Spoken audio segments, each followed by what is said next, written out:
Բարի օր գործարարիքին միացած մեզ հետևող մարդիկ, ռադիոլսողներ, ռադիոդիտողներ, սա թարմուղեղով զրույցն է գործարարիքի եթերում, իսկ իմ զրուցակիցը բժիշկ Հայկ Մանասյանն է, բարի օր։ Բարև ձեզ։ Պարոն Մանասյան,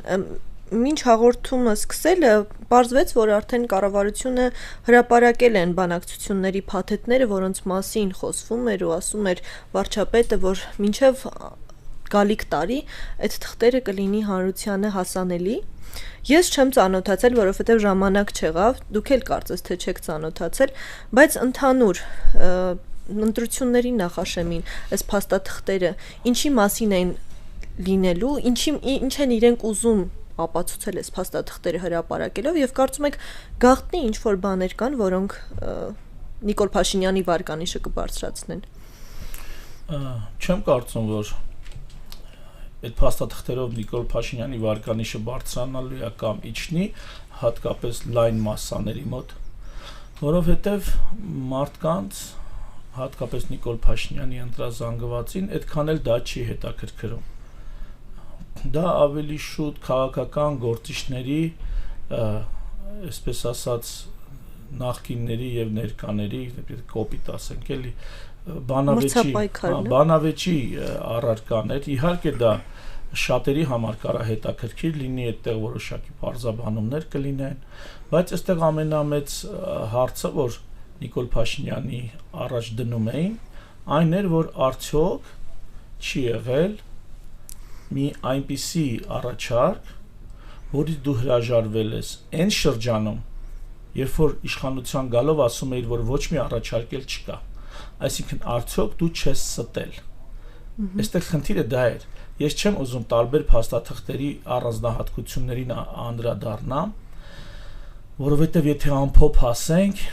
97 թվականի առաջարկը, 98 թվականի Լևոն Տեր-Պետրոսյանի հրաժարականով,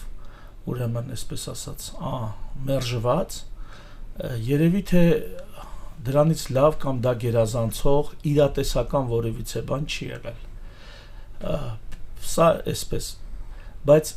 եթե ամփոփենք այդ ամբողջ ինչ էլ բացահայտվելու է որ 97 թվականի, 98 թվականի Լևոն Տեր-Պետրոսյանի առաջարկը ինքը տեղ մեղավոր չի, սա հարցի մյուս կողմն է։ Մարդիկ իրեն սիրում են, չեն սիրում, դա էլ հարցի մյուս կողմն է։ Այդ առաջարկից ավելի լավ եւ իրատեսական առաջարկ կարծում եմ չի եղել։ Իսկ փաստաթղթերի հրապարակման պահանջը Նիկոլ Փաշինյանի առաջ սուտ խոսելու մեղադրանք էր, որ փաստորեն 2 տարի 18 թվականից մինչև 20 թվականը դու ստել ես թե իբր բանակցություն չի գնում, դու ստել ես թե իբրև առաջարկ չկա եւ այստեղ քողարկելով հնարավոր լուծումների արկայությունը, թեկուզ ցավոտ լուծումների արկայությունը, թաքցնելով այդ ամեն ինչը առնվազն քաղաքական էլիտաներից, եթե կարելի է այդպես անվանել, հա, թաքցնելով գնացել ես մի գործընթացի, մի ուրեմն հանգրվանի, ոչ թե բոյկոտել, այլ սաբոտաժի ես ենթարկել, հա, այդ ամենը, ինչը Ադրբեջանի ձեռքին դարձել է հիմնավորում պատերազմ սկսելու համար, ոչ թե պարզապես Ադրբեջանը ինքը իր համար է դա հիմնավորում որպես գտել, այլ միջազգային գլխավոր ուժային կենտրոնների առաջա ինքը հիմնավորում գտել, որ տեսեք կա բանակցային առաջարկ, Հայաստանը, հայկական կողմը ոչ կառուցողական է մոտենում, ինչ ամնում բացի պատերազմով հարցը լուծելը։ Այստեղ կարելի է էլի խորանանք, ավելի մանրամասնենք, բայց հիմա դա այդքան էական չի։ Երբ որ ասում են, որ կներեք, որ երկարացնում եմ այս հարցի պատասխանը։ Կարևոր հարց է։ Երբ որ ասում են, որ ահա Նիկոլ Փաշինյանն ասեց Արցախը Հայաստանը եւ վերջ եւ դա դարձավ պատերազմի շարժառիթ, իհարկե դա այդպես չի։ Կամ երբ որ Շուշիում ինագուրացիա էին անում, դա էլ առանձին վերցրած պատերազմի պատճառ չի, պատերազմի պատճառը պիտի լինի այնքան մասշտաբային, այնքան խորը եւ հիմնավոր։ Իսկ առիթ է։ Մի րոպե, հեսա կասեմ։ այնքան խորի հիմնավոր, որ պատերազմող ագրեսիվ կողմը Ադրբեջանը կարողանա բացատրություն տա եւ թույլտվություն ստանա գլխավոր ուժային կենտրոնների կողմից։ Ահա այդ դրսևորումները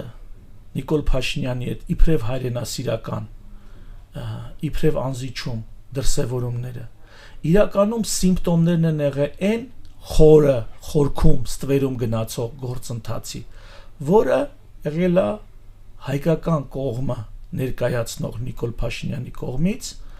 բանակցային process-ը պրավալ տալը, ուղղակի չի մանևրե, չի խաղացե, կամ տեղ չեն թողել մանևրելու, բայց եւ այնպես թաքուն միանձնյա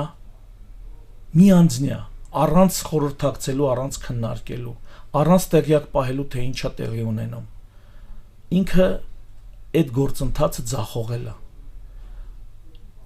որ բանակը պատրաստ չէր ենթադրենք կամ որ մենք մեր արչև անհամաչափ ավելի մեծ ուժեր, այս ամեն ինչը կարելի է հասկանալ, չի լինում հասկանալ, թե դու ինչու ձախողեցիր բանակցային գործընթացը, նրա համար, որտեղ քեզ զիջում էին ուզում, այդ դրա պատասխանն էլ կա, ինչու ձախողեց, ինչի պրավալ տվեց, որովհետև կար կոնսենսուս, ես այդպես եմ կարծում, ես այդպես եմ տեսնում, կար կոնսենսուս, որ պետք է այո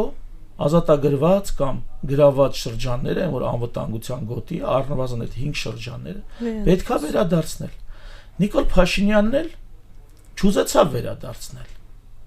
բայց միևնույն ժամանակ որովհետև ինքը հաղթանակով էր եկել։ Ոչ, որովհետև նայեք, դե սա արդեն այստեղ բան կա, անմաքրություն կա, ինչ առումով։ Ինքը ընթացքում հասկանում է, որ իրան թույլ են տվել գալ իշխանության, որպեսզի ինքը այդ սև գործը անի, այսպես ասած։ Ինքը դա հասկանում է, լավ, հասկացար, բա հետո ուրեմն այդտեղ երկու ճանապարհ կար։ Կամ տալիս ես հրաժարական, կամ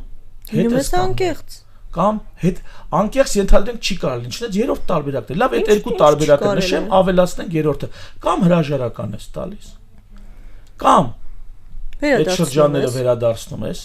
ինչ որ ձևով, օրինակ ասեմ, ինչ ձևով որ կասեք ժողովուրդը չեր ընդունի, այն ամեն ինչը ինչ Նիկոլ Փաշինյանը որպես հիմնավորում եւ արդարացում ներկայացնում էր պատերազմից հետո, այդ ամեն ինչը կարար ասել պատերազմից առաջ։ Այդքան պերճաշուկ կարար բացատրեր, թե ինչու մենք ի վիճակի չենք Ադրբեջանին դիմագրավել, հաղթել, ինչու նախկինները այսպես են արել, այնպես են արել։ Այդ ամեն ինչը կարար ասել միջև պատերազմը։ Հա, կամ վերադարձնում էր այդ ամեն ինչը ասելով։ Պարոն Մանասյան, պարզա չէ դրանից հետո եկող պատասխանը ընդդիմության կողմից որն էր լինելու։ Գիտեք ինչ։ Մենք կարողանում էինք պահել Լևոն Տեր-Պետրոսյանի առաջ էլ դրեցին այդ հարցը, հետագայում էլ լինելով ընդդիմություն, Լևոն Տեր-Պետրոսյանը երկար ժամանակ իր ասելիքը, իր բացատրելիքը չփոխեց։ Սա ես ինչի համար եմ կարևորում։ Եթե Լևոն Տեր-Պետրոսյանի օրինակը չլիներ, միգուցե մտածեինք, որ այլ տարբերակ չի լինում։ Միգուցե մտածեինք, որ այ Նիկոլ Փաշինյանը ճար չուներ, որ խոսել ժողովուրդը իրեն չէր հասկանա եւ այլն։ Բա Լևոն Տեր-Պետրոսյանը ո՞նց էր խոսում։ Ով կկանգներ նրան դեմ, Նիկոլ Փաշինյանին դեմ։ Եթե Նիկոլ Փաշինյանը բացահայտեր ինչպես է հեղափոխությունը եղել, ինչպես է ինքը եկել իշխանության, ուրիշ բան ասեմ, եթե բացահայտ ասեր, որ ահա այս խնդիրն է մեր առաջ դրած, ոչ թե ինչպես ազգային ժողովում հիմա էլ կարող ենք պատերազմը կանգնացնել, բայց դու գոնե падգամավորներին 20 թվականին ասել էիր, ինչ տվյալներ ունես բանակի վիճակի մասին։ Գոնե ասել էիր, թե ինչքան ժամանակ մենք կարող ենք դիմադրել։ Այնուհետև պատերազմը սկսելուց դու արդյոք օգտագործել ես պատերազմը դադարեցնելու, հնարավորինս ցածր կորուստներով դադարեցնելու հնարավորությունները արդյոք օգտագործել ես։ Ոչ չես օգտագործել։ Արդյոք հոկտեմբերի 9-ին եղել է արտգործնախարարի մակարդակով առնվազն Մոսկվայում հանդիպում էր։ Արդյոք եղել է հրադադարի պայմանավորվածություն։ Հիշեցնեմ, եթե չեմ սխալվում, հոկտեմբերի 10-ին առավոտյան Գյանջան, Գանձակը, Կիրովաբադը մեծ շատ հզոր հրթիռով խփվեց, այսինքն մեր կողմից է խփվել, ստեղ հարցեր են առաջանում, ես առաջի մարդը չեմ, որ սա բարձրաձայնում, սրա մասին շատ է խոսել Արթուր Համբարձումյանը Գյումրիից, եթե 9-ին հրադադար ենք պայմանավորում, լավ կարա գիտեք ինչ որ հրադադարը չեն պահում, բայց այս տեսակ հարվածը սա մեկնաբանության առնվազն մեկնաբանության կարիք ունի, բացատրության կարիք ունի։ Հոկտեմբերի 19-ին արդյոք չի եղել հրադադարի հնարավորություն պահանջ։ Իսկ միայն բանակցային process-ը չի, պատերազմը ունի բազմաթիվ հարցեր, խոշոր հարցեր, որոնք առնվազն մեկնաբանության կարիք ունի։ Ալեն Սիմոնյանը վերջում որ հարցազրույց էր տալիս, այն անդրադարձել է այդ հարցերին, չգիտեմ նայել եք այդ հարցազրույցը թե ոչ։ Այ ըստ իր խոսքի իրենք համաձայն են եղել շրջանների հանձնմանը, բայց Ալիևը մերժել է նաև այդ տարբերակը այլ պահանջներ առաջ բերելով։ Ալիևը հիմա էլ այլ պահանջներ առաջ բերում ու իրանք կարծես թե հեչել դեմ չեն։ Միշտ էլ ձև են գտնում այդ այլ պահանջները փաթեթավորել անկախության, ինքնիշխանության, խաղաղության, սուվերենության, սուվերենության ճռճռան խոսքերով եւ ներկայացնել, բայց դրա մասին չեմ ասում։ Իրենք այև որ Ալեն Սիմոնյանը ասում է, որ ժամանակի մասին է ասում։ Սեպտեմբերից առաջ, սեպտեմբերի 27-ին, էլի կրկնեմ, հոկտեմբերի 19-ին, բայց ձեր ասվածը եւ այդ պահանջները Նիկոլ Փաշինյանը բազմիցս հրապարակել է, ամեն դեպքում արդյունքում մենք ունեցանք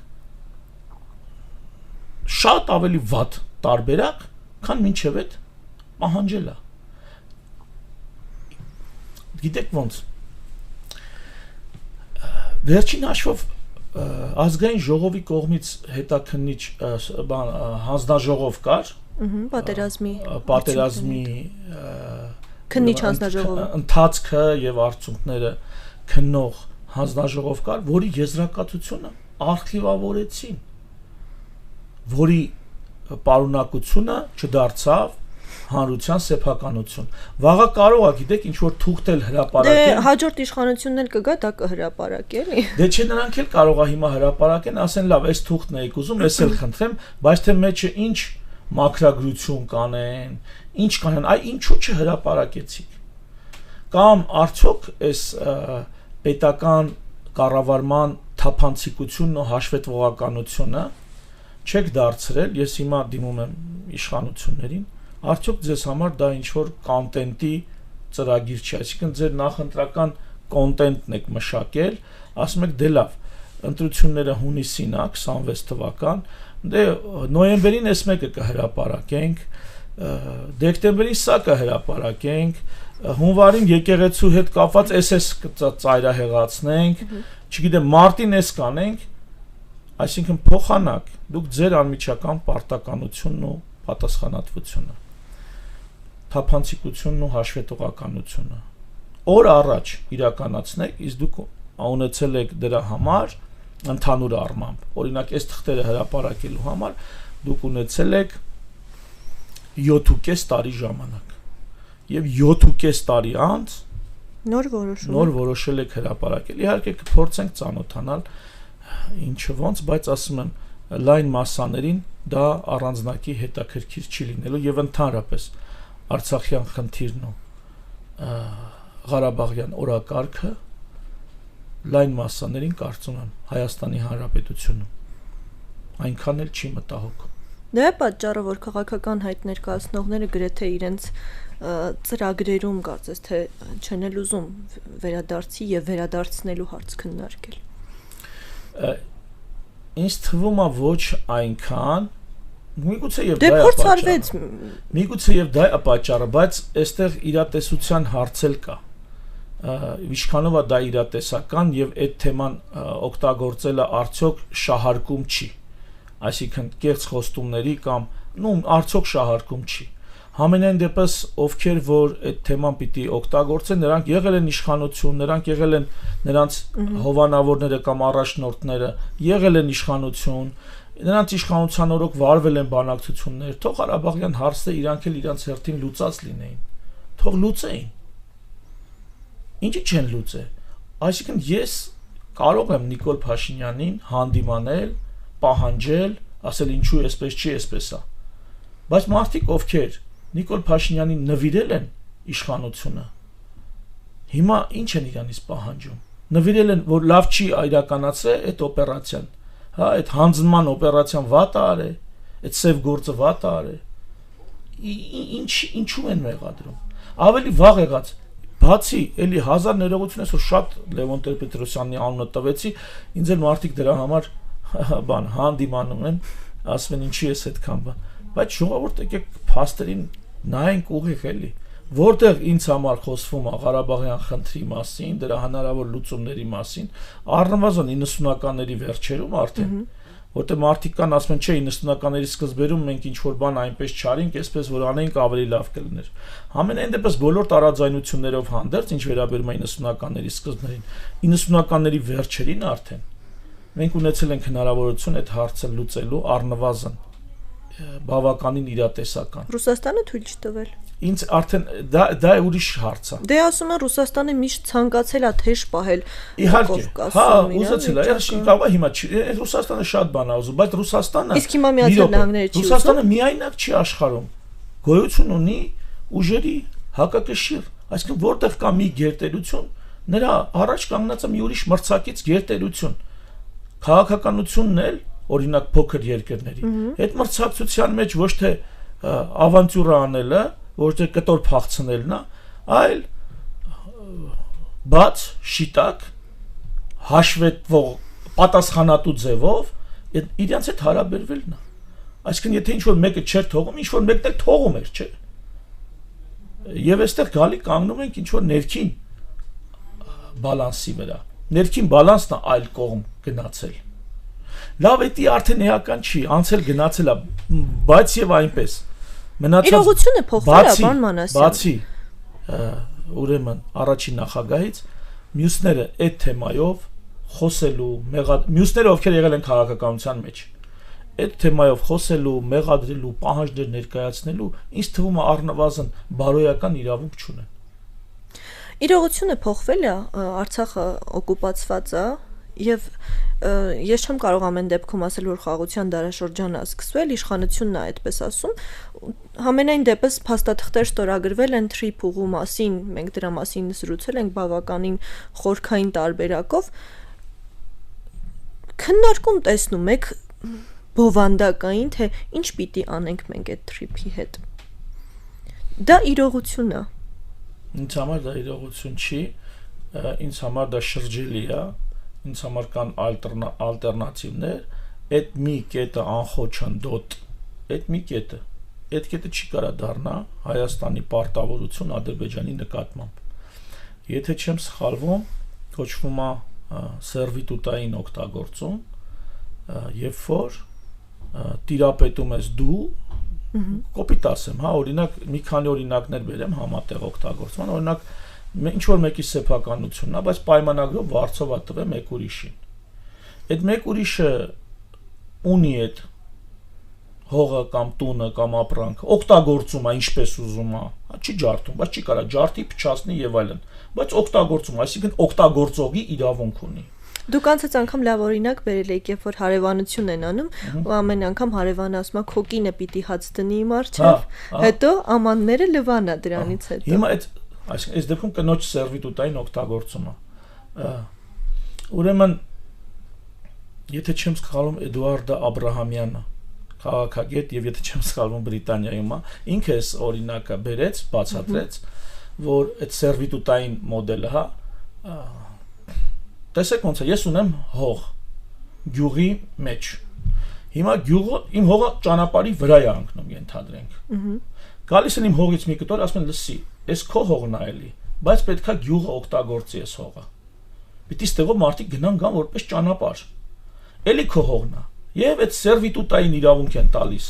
գյուղին, այդտեղից օգտվի։ Այսինքն դա լուրջ սահմանափակում է սեփականատիրոջ իմ իրավունքները, շատ լուրջ է սահմանափակում։ Հիմա այդ ինչ որ պլանավորում են անել, դա ըստ էության Ադրբեջանին սերվիտուտային իրավունք են տալիս Զանգեզուրի որոշակի հատվածի վրա։ Սա կատաստրոֆա է։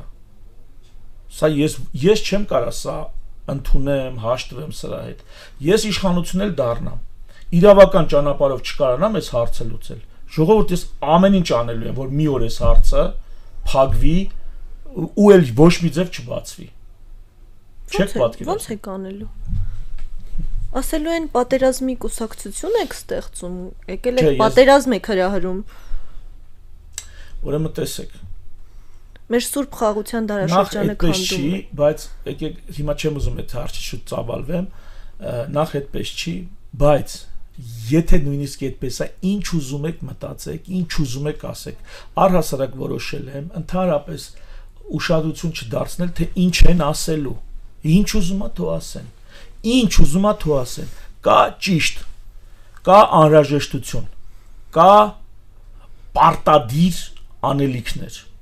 Հիմա ինչ ուզում է ասեն, չի կարա Հայաստանի տարածքը սերվիտուտային իրավունքով տրամադրվի Ադրբեջանին կամ որևիցե մեկ ուրիշ պետության։ Չի կարա տենց բան լինի։ Եվ վերջ։ Ուզում եք ելեք օդ, ուզում եք իշեք ցած։ Չեք ուզում դիմադրել, ուզում եք թուլանաք հաճույք ստանաք, ժողովուրդ ջան, կամ բազմաթիվ երկրներ, որտեղ էմիգրանտի պես, ճամբարում փախստականի պես կարակ ապրեք։ Ինչ եք ուզում, ձեր ինչին է պետք սեփական երկիր։ Ձեր ինչին է պետք սեփական երկիր։ Իսկ նրանք ում պետք է սեփական երկիր։ Բայց նրանք պետք է իրանց սեփականության նկատմամբ ցանկացած ոտնգծություն կանխեն։ Իսկ եթե ինչ-որ մեկին իր հողից, իր կներեք այս բառի համար հայաթից ենկոմ հետաքրքիր չի, դա իր խնդիրն է։ Վերջին հաշվով համոզված եմ կան մարդիկ, ովքեր սեփականության զգացում ունեն երկրի նկատմամբ, պետության նկատմամբ։ Եվ այդ մարդիկ պաշտպանելու են իրանց սեփականության իրավունքը։ Կասեն, չգիտեմ, սենց ես անում, թե նենց ես անում, տո այդ ասողին էլ, այդ դրան լսողին էլ, ահա։ Էլ ինչ ասեմ, կներեք։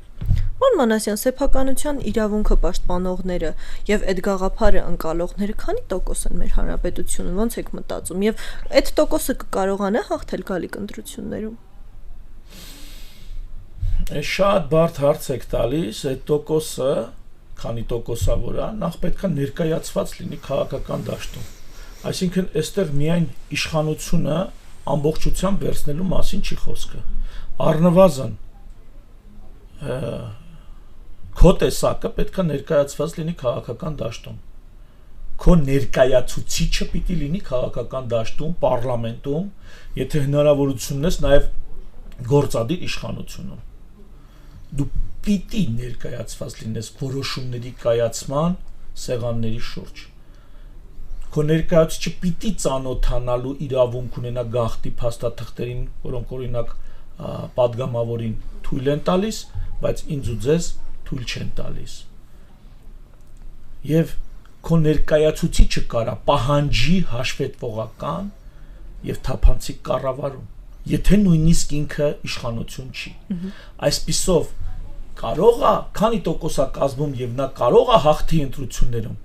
եթե նա ներկայացված է պարլամենտում, դա արդեն արդյունք է։ Դա արդեն լուրջ արդյունք է։ Բայց եթե մենք տենց պետությունը դա այսօրվա խորհրդանական ընդդիմությանը որ հարցնում են, պարոն Մանասյան, ինչու հնարավոր չի որևէ լուծման գնալ, ասում են դե իշխանության ձայները մեծամասնություն են, մենք ոչինչ չենք կարողանում անել։ Մենք այդ նույն պատկերն ենք ունենալու, այսինքն ներկայացուցիչները լինելու են, բայց ներկայացուցիչները ձայն չեն ունենալու։ Հիմա ասեմ։ Հա, ասեք, շարունակեք։ Այդ խոսքին անդրադառնամ, ես ոչ մանդատ ունեմ ազգային ժողովում, չէ՞։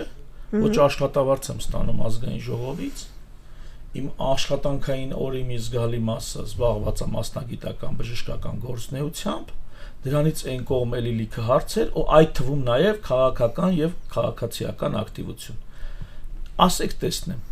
ազգային ժողովի ընդդիմադիր падգամավորներից ով է իմ չափ քաղաքական եւ հանրային ակտիվություն դրսեւորե օրակարգ տեղաշարժե կամ գեներացրե, մի հատ ասեք։ Այսինքն դու մանդատ կա ձեռքի թե չկա, նույնիսկ դա էական չի։ Մտքիդ տեղ լինի եւ 1000 ներողություն անհամեստությանը տաղանդը թերիքի։ Իսկ եթե մանդատով ես ու էլի հերիքումա, առավել մեծ քայլեր կարաս անես, առավել մեծ գործողություններ կարաս անես։ Սա այսպես, բայց ինչ էի ուզում ասել այդ։ Ես ես ընդհատեցի պարոն Մանասյան, որովհետև չի կարողանում ամեն դեպքում հարցը չտալ։ Միտքս կդրվեց, լավ։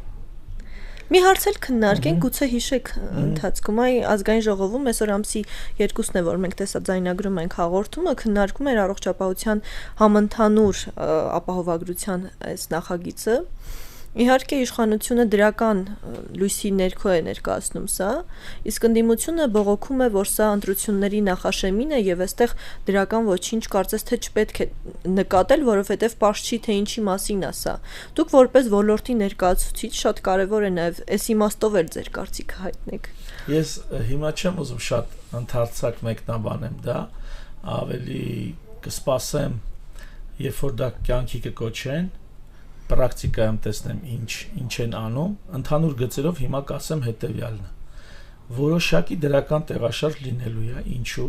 որովհետև 200,000 դրամ եւ ավել վաստակող մարդկանց աշխատավարձից փողեր են վերցվելու, իսկ հարկեր են բարձրանում այդ մարդկանց համար, անունը դրել են ուղղակի ապահովագրություն, եւ այդ փողերը ոչ թե գնալու է ընդհանուր պետբյուջե, ինչպես սովորաբար լինում է հարկերը բարձրացնելիս, այլ այդ փողերը գնալու է կոնկրետ առողջապահության հարցերի լուծմանը, որոնք են դրանք պետպատվեր։ Այսինքն պետպատվերը հիմա ունի ըստ երկրի կարգի, հա, ոնց որ ընդունված է։ Պարտադիր պետպատվեր վիրահատություններ կան, ստուգումներ կան եւ այլ։ Բայց այս պետպատվերը լսած կլնեք, որ քաշքշուկների պատճառ է դառնում, պետպատվեր չկա, չգիտեմ, փող չկա։ Ստեղ այսինքն կա ծույլիկ վիճակ, որ պիտի ապահովեն, չեն կարող ապահովեն։ Ահա այս փոսը, այս բացը կլցվի այդ փողերով։ Պատկերացրիք, այն ինչ պետպատվերը հիմա վատ է աշխատում, հիմա լրացուցիչ փողերի հայտ կգան, որպեսզի պետպատվերը ավելի լավ աշխատի։ Սա իհարկե դրական տեղաշարժ լինելու է, բայց հարկերի բարձրացման հաշվին։ Ժողովուրդ ջան, եթե աշխատող մարդկանց ձեռից իրանց վաստակած փողի կեսը հենց աշխատավարձ ստանալու օրը խլես, ավելացված արժեքի հարգման, դրանք էլ իր հերթին մնա։ Դուք կարող եք թոշակները ընդհանրապես կրկնապատկենք, եռապատկենք, բայց այտենց գործ չեն անում։ Աշխատող մարդկանց ձեռքից ուղակի հարկը վերցնել պետպատվերը փակելու համար, ես դրա հետ այդքան էլ համաձայն չեմ։ Իսկ ինչ վերաբերում է առողջապահության համապարփակ ապահովագրությանը, մի օր հատուկ կանչեք այդ թեման խոսենք, նույնիսկ կարելի է գիտեք երբ խոսել, երբ որ այս ծրագիրը սկսեն գործարկել մի ամիսը, մի օր ամբողջությամբ ես դա կներկայացնեմ, բավականին հետաքրքիր։ Ես իրականում նախատեսել էի, որ մենք այսօր դա ենք քննարկելու, բայց քանի որ նոր իրողություն տեղի ունեցավ փաստաթղթերը հրապարակվեցին։ Ինչու է շուտ, որովհետև թող գործարկեն, մի հատ տեսնենք ինքը իրանից ինչ ա ոնց աշխատում։ Դե ասեցի պետպատվեր են փակելու, հիմնական մեծ անելիքը դա է լինում։ Այսքան գովազդում են, բայց էլի լայն մասաները այդպես նրբազգաց եւ նրբանկատ չեն։ Լայն մասերների վրա ազդումը, այսինքն տես տատանվող մարդ է, մտածում է, հա Նիկոլը կարող է արդեն առաջվանը չի, հա կարող է չէ, այսքանից հետո երևի ճիշտ են ասում, ես Նիկոլը չէ, ես հաջորդ անգամ իրան չեմ ընտրելու, այսպեսի տատանվող մեկը կա, մեկ էլ Ավանեսյանն է մեր առողջապահության նախարար։ Վերակենում այսպես ժպիտը դեմքին, նուրբ դիմագծերով, ապահովագրություն են կանում, շնորհավոր ձեր տոնը, այսպեսի բաներ, չէ, այս մարդը ասում է, այդ հալեմ էլի Նիկոլին ընտրել։ Այսքան հերիք է, հասկանում եք, բայց լավ դա իրական չի, ինչն էի մոռացել ասել։ Հիշեցիք։ Պետությունը դա տասնամյակների եւ հարյուրամյակների նախագիծ է։ Դա մի տարով, երկու տարով չի։ Այսինքն էլի այն տոկոսին դառնանք, որոնք ինչքան են հանրության քանի տոկոսն է սեփականատեր զգում իրեն երկրին, քանի տոկոսն ուզում է լինի այդ հատվածը հանրության ընդարձակվելու, ընդլայնվելու խնդիր պիտի որ ունենա իր արժև դրած, եւ եթե հիմա ինքը ենթադրենք 10% կամ 5% կամ 3%, ինքը պիտի դառնա 15, 20, 50, ինքը պիտի տենց դառնա։ Բա դա ո՞նց է լինելու։ Նստենք սպասենք երբ ենք դառնալու 50 + 1%, հա, նստենք դրան սպասենք։ Չէ, այսօր ենք կերտում այդ 50 + 1%-ը։ Այդ երկար ճանապարհը ամեն օր մի քայլ կամ չգիտեմ, առաջի քայլից հետո հաջորդ քայլից է, ուրեմն լինում այնպես որ տեղ ես հասնում։ Ուրեմն առաջիկա ընտրություններում անկախ նրանից, թե 1000 ներողություն, որ այսպես ասում եմ, իմ տեսակը քանի տոկոս է կազմում, անկախ այդ ամենից։ Ես գնալու եմ իմ տեսակը ներկայացնելու երկրի քաղաքական դաշտում։ Ես այդ քայլն անելու եմ։ Ու ես գնում եմ ոչ թե ուղղակի այս ընտրություններին մասնակցելու, այլ 50 + 1%-ը ազգի սեփականատեր, այդ 50 + 1%-ը կերտելու։ Դուք ձեր քայլն անելու եք մի խոսքով։ Շնորհակալ եմ զրույցի համար, պարոն Մանասյան, իսկ մեզ լսողներին եւ դիտողներին հիշեցնեմ, որ թարմ ուղեղով զրույցներ, իսկ առաջին խոսափողի մոտ բժիշկ Հայկ Մանասյանը կհանդիպենք։